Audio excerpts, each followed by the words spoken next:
बिस्मिल्लाहिर्रहमानिर्रहीम, अस्सलाम वालेकुम। आप देख रहे हैं स्पेशल रिपोर्ट। मैं हूं आज़म आराइन। नाजरीन, दो अहम खबरें। सबसे पहली खबर यह है कि पाकिस्तान से बहुत सारे लोग बाहर जा रहे हैं, यानी कि पाकिस्तान से बाहर वो रोज़गार कमाने की गर्ज से पाकिस्तान से जा रहे हैं। तकरीबन 1,78,000 से ज़ायद लोग इस पिछले 3 माह में, यानी कि रवां साल, जिसको आज 16 तारीख़ है, और रवां साल 3 महीने कुछ 16 दिनों में ऑलमोस्ट अगर हम अंदाज़ा लगाएं तो 106 दिनों के अंदर पाकिस्तान से 1,78,000 लोग बाहर चले गए, जिसका एवरेज तकरीबन 1,700 लोग पर डे बनता है। वो कहाँ कहाँ गए, इसकी तफसीलात पे बात करेंगे। साथ साथ आपको एक और ख़बर देंगे कि कराची की कुछ अहम शाहराहों पर रक्षा और चिंची पर पाबंदी लग चुकी है। नाजरीन, रक्षा और चिंची पर पाबंदी लगी है, उसकी वजूहात क्या हैं, इसके ऊपर नज़र डालेंगे। लेकिन सबसे पहले जो खबर शामिल करेंगे वो हम ये करेंगे कि जो लोग पाकिस्तान से बाहर गए हैं, आखिर वो लोग पाकिस्तान में क्या रोज़गार नहीं है, या वो बेहतर रोज़गार की तलाश में पाकिस्तान से बाहर गए, और इतनी बड़ी क्रीम जिसको पाकिस्तान यूटिलाइज़ कर सकता था, दूसरे मुल्कों ने उस पर हाथ रखा और वो पाकिस्तान से बाहर चले गए। इसी पर बात करने के लिए हमारे साथ टेलीफोन लाइन पर मोहम्मद फराज साहब मौजूद हैं। सीनियर सहाफ़ी तज्ज़ियाकार हैं और हमारे बहुत से दोस्त भी हैं। अस्सलाम वालेकुम फराज साहब, बहुत शुक्रिया प्रोग्राम में टाइम देने के लिए। वालेकुम अस्सलाम। फराज साहब, ख़बरें जो है ना वो हर साल आती हैं, अदाद शुमार जो है वो बहुत बड़ा है। इस बार अगर नंबर्स देखें तो बहुत ज़्यादा नंबर्स हैं। तकरीबन 1,700 लोग रोज़ जो है ना वो पाकिस्तान से बाहर रोज़गार की तलाश में जा रहे हैं। इसकी बुनियादी वजह क्या हो सकती है? इसकी बुनियादी वजूहात बहुत सारी हैं। बेहतर मुस्तकबिल की तलाश भी इसे कह सकते हैं, पाकिस्तान में मौक़ों का कम होना भी इसे कह सकते हैं। और कल हमारे आरबीटी साहब ने ओवरसीज कॉन्फ्रेंस के अंदर एक बड़ा अच्छा जुमला इस्तेमाल किया, बड़ा अच्छा लफ्ज इस्तेमाल किया। उन्होंने कहा कि ये ब्रेन नहीं है, ये ब्रेन गेन है। तो वो उसको इस तरीके से देख रहे हैं, इस तनाजुर में देख रहे हैं। नहीं, ब्रेन गेन का क्या मतलब था उनका? जी, चीफ साहब का कहना है कि हमारे जो ओवरसीज पाकिस्तानी हैं जो पाकिस्तान से बाहर जा रहे हैं, बेसिकली ये वहां जाके मजीद स्किल सीख रहे हैं और मुल्क के लिए एक फायदेमंद किरदार अदा कर रहे हैं।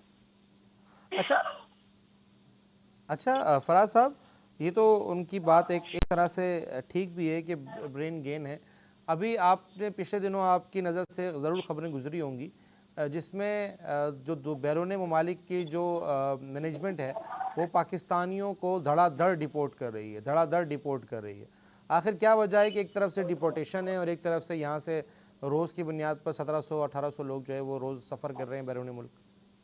देखिए, हमें इन दोनों चीजों को अलग अलग करके देखना पड़ेगा।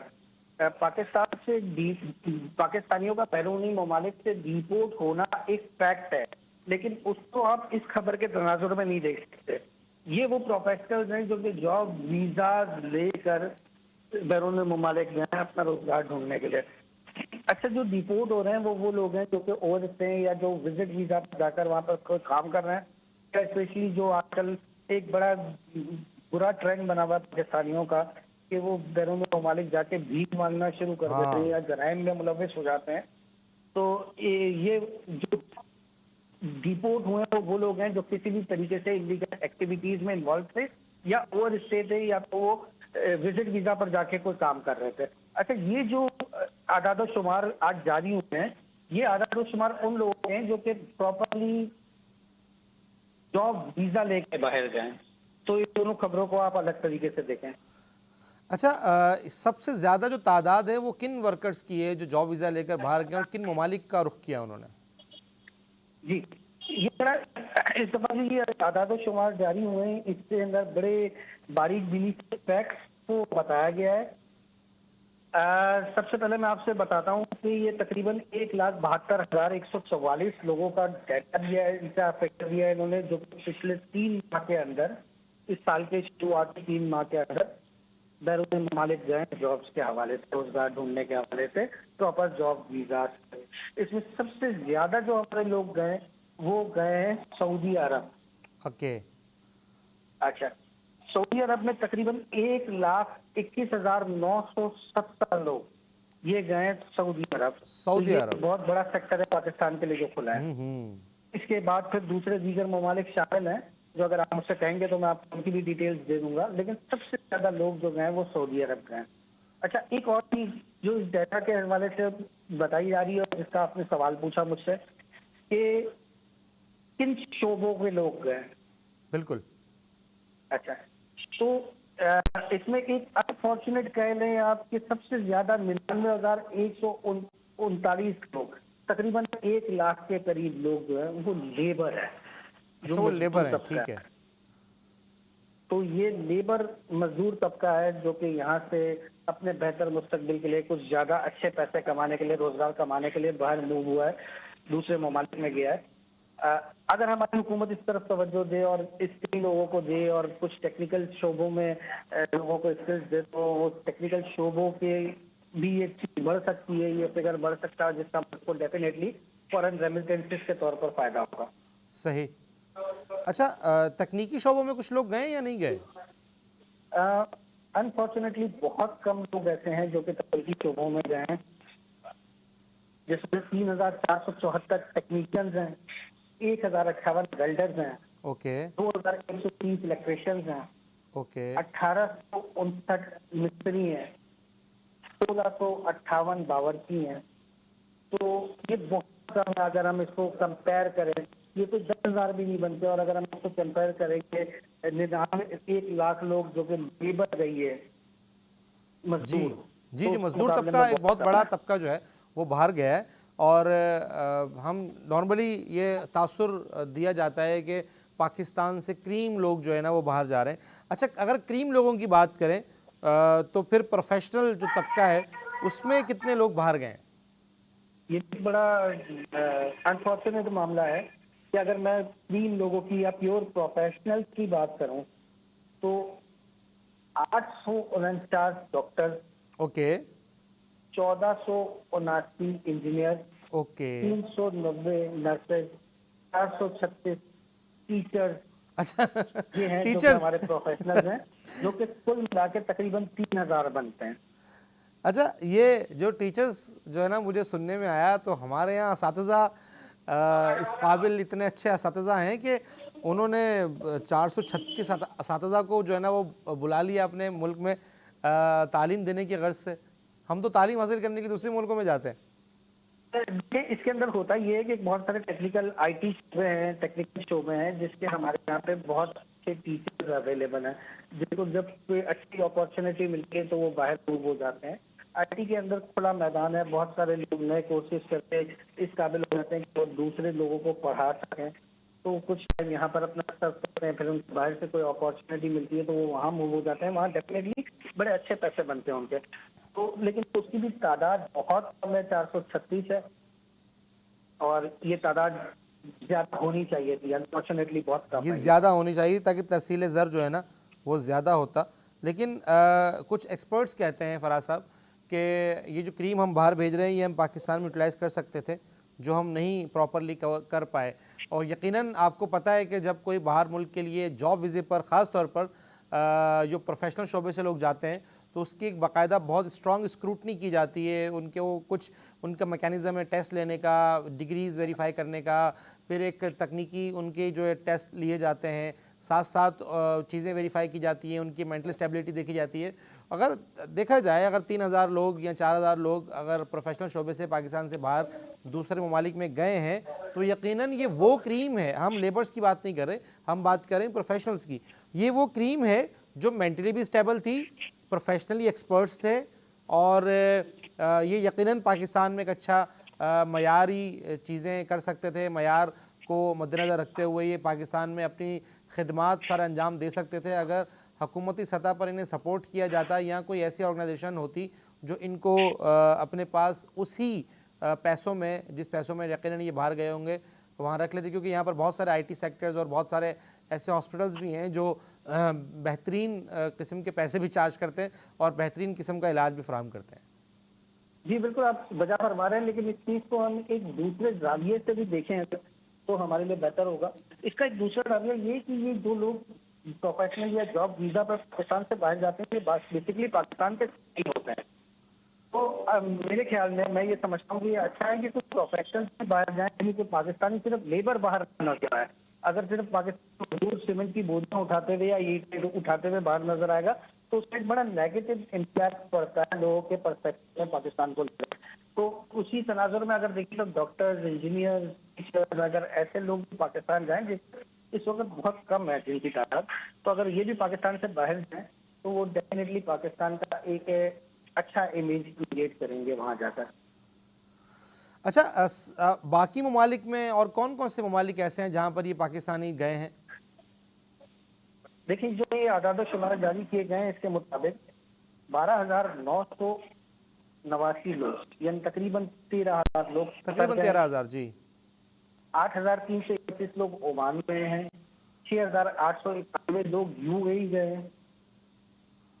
ये तो था हमारा मिडिल ईस्ट।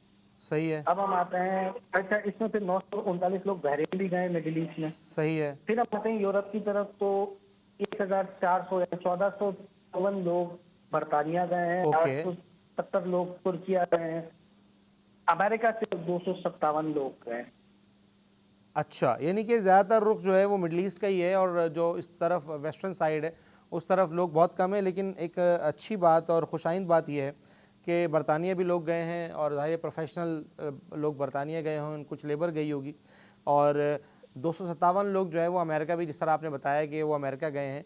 तो अमेरिका में एक अलग मसले मसाइल चल रहे हैं, लेकिन साथ साथ पाकिस्तानियों को वो लोग जॉब्स भी ऑफ़र कर रहे हैं। अच्छा, यानी कि सबसे ज़्यादा तादाद जो है वो सऊदिया अरब जो है ना वो गई है, 1 लाख से ऊपर की तादाद।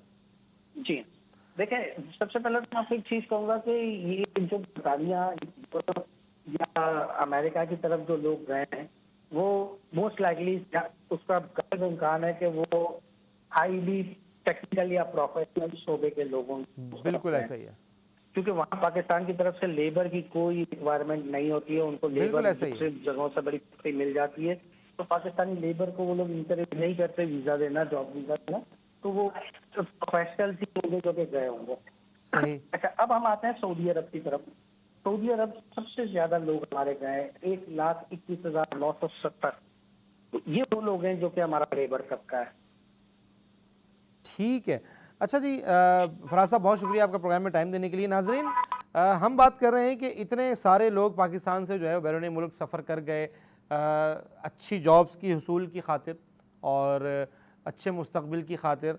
दो ज़ाविये देख सकते हैं। एक तो अगर हम देखें कि चलें, एक बहुत अच्छी बात ये है कि अगर पाकिस्तानियों को दूसरे ममालिक में इस दौरान, इस कठिन टाइम पर भी इंटरटेन किया जा रहा है और उनकी रिक्वायरमेंट्स पर पाकिस्तानी जो लेबर्स हैं या प्रोफेशनल्स हैं या टेक्निकल स्टाफ है, अगर वो पूरा उतर रहा है तो ये बहुत खुशाइंद बात है कि हमारे यहाँ कुछ ना कुछ तो अभी भी बाकी है। दूसरा अगर जाविया देखें तो वो ये है कि क्यों हम इन प्रोफेशनल्स को ज़ाया कर रहे हैं। दूसरे मुल्कों में जाएंगे तो ज़ाहिर है उनके काम आएंगे, क्यों हम पाकिस्तान में इनको इस्तेमाल नहीं कर रहे, क्यों पाकिस्तान की बहबूद तरक्की और बहबूद के लिए इस्तेमाल नहीं कर रहे। यकीनन हम इनको यहाँ इस्तेमाल कर सकते हैं। ये वो इनको अगर गवर्नमेंट लेवल पर सपोर्ट किया जाता, इनको इंटरप्रेन्योर्स बना देते या इनसे वो खिदमत हासिल की जा सकती थी, तो ज़ाहिर है एक आम प्रोफेशनल नहीं कर सकता। ये ख़ास एक स्क्रूटनी से गुजर के ही दूसरे ममालिक में जाते हैं। लेबर्स, बहुत बड़ी तादाद में लेबर जो है वहाँ से गई है, जो कि खुशाइंद बात है। तहसील ज़र जो है वो हमारे पास आएगा जब बैरूनी सरमाया या आप ये कहते हैं कि रेमिटेंस आती है, तो फिर उससे पाकिस्तान को अल्टीमेटली फ़ायदा ही होता है। नाज़रीन, जैसे कि हम आपको बताया था कि कराची की 11 शाहराहों पर रिक्शों की आमदोरफ्त पर पाबंदी लग चुकी है। उसमें जो नॉर्मल रिक्शा है यानी कि 1+2 और जो चिंची रिक्शा है 1+4, इन दोनों रिक्शों पर कराची की 11 अहम शाहराहों पर 2 माह के लिए पाबंदी आयद कर दी गई है। अच्छा, डीआईजी ट्रैफिक की सिफारिश पर 144 CRPC के तहत 1+2 और जो दूसरे रिक्शे हैं चिंची रिक्शा जो कि वैसे ही गैर कानूनी है, इस पर भी फिलफौर पाबंदी लगा दी गई है और खिलाफ वर्जी करने वाले के खिलाफ 128 PPC के तहत कार्रवाई होगी। अच्छा, पाबंदी जो है ना 15 अप्रैल यानी कि कल से लग चुकी है और आज 16 अप्रैल है और ये 14 जून तक पाबंदी आयद रहेगी। अच्छा, ये पाबंदी क्यों लगी है, वजूहात क्या हैं, इसी पर बात करने के लिए हमारे साथ इस टेलीफोन लाइन पर इमदाद अली लगारी साहब मौजूद हैं। इमदाद लगारी साहब, क्या कहेंगे इस बारे में? जी बिल्कुल, ये जो पाबंदी आयद की गई है इस पे 11 अहम मकामात हैं, जिसमें शारा फैसल, आईजी चंडीगढ़ रोड है, शहीद मिलत रोड, अब्दुल्ला शाह गाजी कि मज़ार के इतराफ के स्टेडियम रोड समेत 11 अहम शाहराहों पर जो है पाबंदी आयद की गई है। जी अच्छा, ये पाबंदी क्यों लगाई है, वजूहात क्या हैं?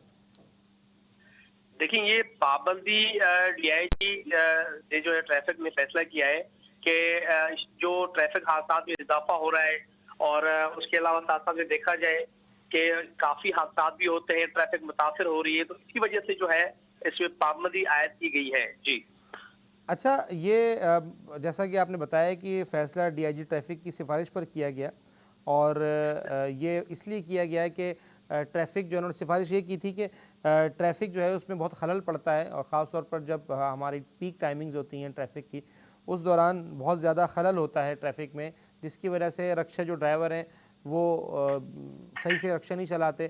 चिंची वैसे ही गैर कानूनी है और इन पर अच्छा, ये पूरे कराची में पाबंदी लगानी चाहिए थी, ये सिर्फ कराची में पाबंदी लगा दी है। अच्छा, ये अगर इनकी खिलाफ वर्जी होती है तो फिर क्या कार्रवाई होगी? देखिए, खिलाफ वर्जी अगर की जाएगी तो 188 की तहत जो है पीवीसी के तहत कानूनी कार्रवाई की जाएगी और ट्रैफिक पुलिस को शिकायत दर्ज करना और एक्शन लेने का मुकम्मल इख्तियार दिया गया है। अच्छा, मतलब इनको इख्तियारात हासिल हैं क्या? एसएचओज़ जो हैं, जो मुतल्लिका एसएचओज़ हैं, उनको भी कोई हिदायत जारी की है या सिर्फ ट्रैफिक पुलिस को ही ये इख्तियारात दिए गए हैं? हाँ जी, बिल्कुल, एसएचओज़ को भी जो है वो खुसूसी हिदायत जारी की गई हैं। अच्छा। जी, तमाम एसएचओज़ को हिदायत जारी की गई है कि वो इस पाबंदी पर सख्ती से अमल दरामद करवाएं और खिलाफ वर्जी करने की सूरत में फौरी कार्रवाई करें। जी तो कार्रवाई जो है वो पीपीसी के यानी कि बाकायदा 188 पीपीसी मतलब एफआईआर भी दर्ज हो सकती है और जुर्माने भी आयद हो सकते हैं। अच्छा, इसके साथ साथ अभी आपने देखा होगा कि और जो रोड हैं, अगर हम इमदाद साहब बात करें, चिंची रक्षा जो है वो बहुत सारे रूट्स पर चलते हैं, खुद साख्ता रूट्स हैं इनके, तो इसके बिल्कुल ऊपर कोई ऐसा ही है। एसओज, कोई डीआईजी, इन शाहराहों पर तो चलो बैन कर दिया आपने, जो जिन शाहराहों का आपने नाम लिया उन शाहराहों पर तो बैन कर दिया, लेकिन जो बाकी शाहरा हैं उनका क्या बनेगा? हाँ जी, बिल्कुल, देखें, ये हमारे यहाँ कराची के अंदर देखा जाए तो चेकिंग बैलेंस नहीं है और ना तो इनके परमिट होते हैं, ना तो इनका कोई चेकिंग बैलेंस होता है, जिसकी वजह से हादसात में इजाफा भी होता है, ट्रैफिक की जो है रवानी वो मुतासर होती है। तो इनको चाहिए था कि तमाम जो ऐसी मेन बड़ी शाहराहों पे इन्होंने 11 मकामात पर तो पाबंदी आयद कर दी गई है, लेकिन दीगर जो शाहरा हैं उनको भी चाहिए था कि इसके ऊपर भी है वो पाबंदी आयद करते, ताकि कोई भी नाखुशगवार वाक़या पेश आता और ट्रैफिक की जो रवानी है वो मुतासिर ना होती। जी अच्छा, अब देखने में आया है कुछ अरसे पहले, आपको याद होगा कि हम एक फील्ड प्रोग्राम कर रहे थे, उसमें आप भी हमारे साथ थे, उसमें हमने देखा कि जब हमने ट्रैफिक पुलिस को ये कहा कि आप देखने में अक्सर आता है कि ट्रैफिक पुलिस बाइक्स को रोक रही होती है, कार्स को रोक रही होती है, लेकिन ऐसा ही है, बिल्कुल। चिंची रिक्शे जो कि गैर कानूनी है, कोई परमिट, जैसा कि आपने बताया कोई परमिट नहीं है और उनको नहीं रोकती, इसकी क्या वजह है? देखिए, सवाल ये बनता है कि अगर उनको क्यों नहीं रोकती, तो जाहिर सी बात है, हम सब जानते हैं कि एक तो फिटनेस सर्टिफिकेट इनके पास नहीं होता, परमिट, इनके रोड परमिट जो होता है वो इनके पास नहीं है, बस वो चंद पैसे लेकर जो है वो उनको जो है वो इजाजत दी जाती है। वो रश के चलने होते हैं इसी तरीके से, वो 1+1 हो, 2+1 हो या फिर 2+4 व्हील कैरेज के हो। तो चाहिए था कि फौरी तौर पे जो है तमाम जितनी भी गए कानूनी तरीके से जो ये चलाए जा रहे हैं इनके ऊपर पाबंदी लगती और तरीकेकार ये था कि परमिट के बगैर तो बिल्कुल ना इजाजत दी जाए और खास तौर पर जो फिटनेस सर्टिफिकेट होता है जी। वो लाजमी करा दिया जाए। ज्यादातर आपने हादसा देखे होंगे कि सिलेंडर लगे हुए होते हैं, चेकिंग बैलेंस है नहीं, वो सिलेंडर जब फटता है तो कई जाने जो है वो जाया होती है। तो इनको इसी चीज के ऊपर फोकस करना चाहिए। बहुत शुक्रिया इमदाद साहब, प्रोग्राम में टाइम देने के लिए, हमें अपडेट करने के लिए। नाज़रीन, चिंची रक्षों की अगर हम बात करें तो चिंची रक्षों पिछले दिनों में, जैसे कि आपको बताया कि इमदाद भी हमारे साथ थे, हम एक जगह हमने सिर्फ ट्रैफिक पुलिस से सवाल किया कि आप बाइक्स को रोक रहे हैं, आप कार्स को रोक रहे हैं, क्यों आप जो है वो टैंकर्स को, जो गैर कानूनी डंपर्स हैं, जो जिनका शुरू से ही इनको अलाउ नहीं है कि दिन के टाइम पर जो है ना ये टैंकर्स या हैवी ट्रैफिक जो है ना वो रोड्स पर आए, आप इनको भी नहीं रोक रहे, आप टैंकर्स को भी नहीं रोक रहे, आप चिंचियों को भी नहीं रोक रहे। तो उन्होंने कहा कि हम रोकते हैं। मैंने कहा अगर आप अभी रोकें तो मैं दावा करता हूं कि किसी एक के पास भी ना लाइसेंस होगा और ना इनके पास परमिट होगा और ना ही फिटनेस सर्टिफिकेट होगा। तो उन्होंने कहा नहीं राइस होगा। मैंने कहा मैं आपसे शर्त लगा लेता हूँ। बहरहाल वो वाक़या ऐसा हुआ कि हमने वहाँ पर हमारे कहने पर या हमारे पाबंद करने पर कैमरे देखकर शायद उन्होंने चिंची रक्षों को रोकना शुरू किया। नाजरीन, बड़ी हैरानकुन बात यह है कि 17 चिंची रक्षे रोके गए और 17 के 17 चिंची रक्षे ड्राइवर्स के पास लाइसेंस नहीं थे, फिटनेस सर्टिफिकेट नहीं था, यहाँ तक कि जो गाड़ी के कागजात होते हैं वो तक नहीं थे।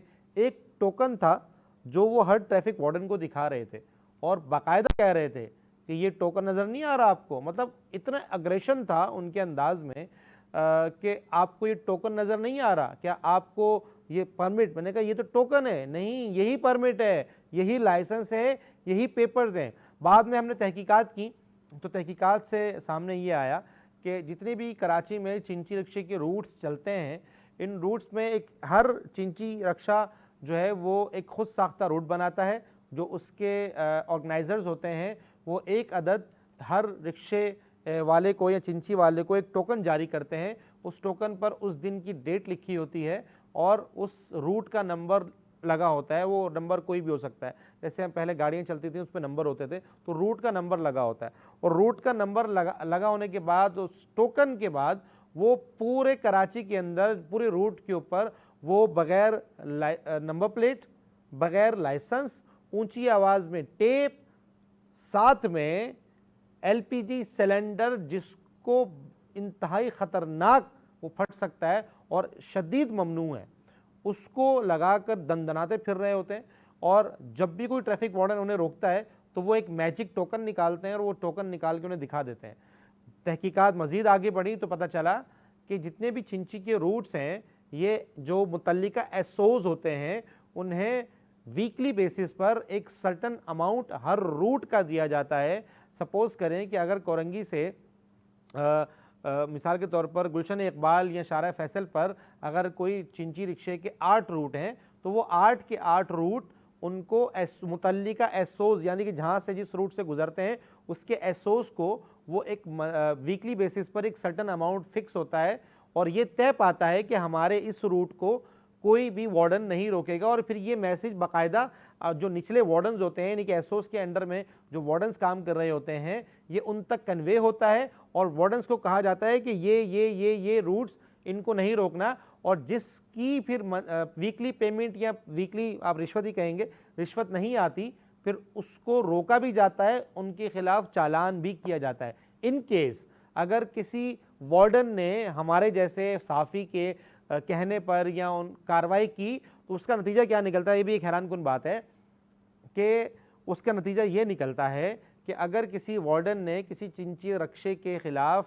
चालान कर दिया, चाहे वो चालान 100 का हो या चाहे वो चालान 3000 रुपये का हो, वो चालान वो रक्षे वाला ख़ुद नहीं भरता, वो जो रोड के जो ऑर्गेनाइज़र हैं उस रूट के चालान वो भरते हैं और वो चालान फिर ऑर्गेनाइज़र उस चालान की कॉपी, भरे हुए चालान की कॉपी मुतल्लिका एसओ को देता है और मुतल्लिका एसओ उसकी वो पेमेंट वापस भी करता है। इतने ऑर्गेनाइज तरीके से ये चिंची रक्षा चल रहे हैं। नाजरीन, आपने देखा होगा कि छोटे छोटे बच्चे, अंडर 18 बच्चे, जिनके पास शनाख्ती कार्ड भी बना नहीं होता, जिनकी दाढ़ें मूछें भी नहीं आती, वो रक्षों में दंदनाते फिरते हैं, ट्रैफिक को मुतासिर करते हैं, जहां दिल करता है वहां खड़े होते हैं। और कभी आपने नहीं देखा होगा किसी वार्डन ने किसी चिंची वाले को रोका हो। तो इसके ऊपर एक हम तफसीली प्रोग्राम भी करेंगे और कोशिश करेंगे कि मुतल्लिका जो हुकाम है उनसे भी रब्ता किया जाए और जो चिंची के ऑर्गेनाइजर्स हैं उनसे भी रब्ता किया जाए। तो नाज़रीन, ये था आज का हमारा शो और उम्मीद करते हैं कि आपको शो यकीनन पसंद आया होगा। आपसे मुलाकात होगी अगले प्रोग्राम में। अपना बहुत सारा ख्याल रखिएगा। मुझे दीजिए इजाज़त। अल्लाह ने के बाद।